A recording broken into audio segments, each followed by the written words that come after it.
윤석열 대통령이 논란에 휩싸인 김행 여성가족부 장관 후보자에 대한 임명 절차를 밟지 않을 것으로 보입니다. 여당인 국민의힘이 후보자가 자진 사퇴해야 한다는 의견을 대통령실에 전달했고 윤 대통령이 이를 수용한 것으로 전해졌습니다. 사실상 지명 철회로 해석됩니다. 취재기자 연결합니다. 박소정 기자.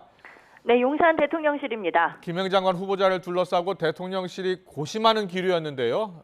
이번 강서구 보궐선거 결과 이후 가닥이 잡힌 겁니까? 네, 그렇게 해석할 수 있습니다. 먼저 서울 강서구청장 보궐선거 패배에 대해 대통령실은 엄중히 받아들여야 한다는 입장을 밝혔습니다.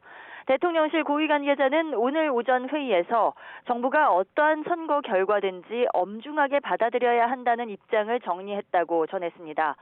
이와 함께 김행 여성가족부 장관 후보자를 둘러싼 윤 대통령의 고심도 가닥이 잡혔습니다.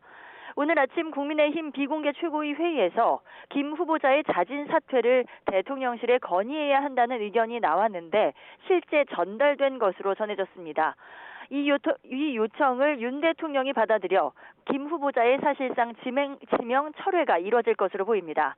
대통령실 관계자는 YTN에 여당의 건의를 수용했다면서 다만 어떤 방식이 될지는 지켜봐야 한다고 말했습니다. 후보자에게 대통령이 직접 사퇴를 권고하는 방식이 있을 수 있고 임명 절차를 밟지 않는 방식이 있을 수 있는데 현재로는 절차를 밟지 않는 방향에 무게가 실립니다. 국회에 김 후보자의 인사청문 보고서 재송부 요청을 해야 하는데 이 요청을 하지 않을 것으로 예상됩니다.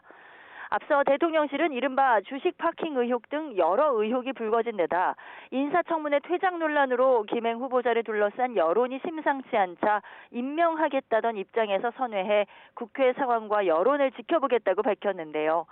강서구청장 보궐선거로 패배에 관련한 민심을 읽는 변화가 필요하다는 의견이 안팎으로 분출되자 이런 결정을 내린 것으로 풀이됩니다.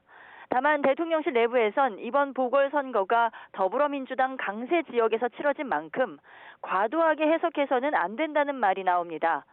선거 결과를 뼈아프게 보면서도 한편으로는 크게 의미 부여하지 않으려는 분위기가 읽힙니다. 따라서 윤 대통령의 국정기조의 전환은 없을 것이라는 전망이 높습니다. 지금까지 용산 대통령실에서 YTN 박소정입니다.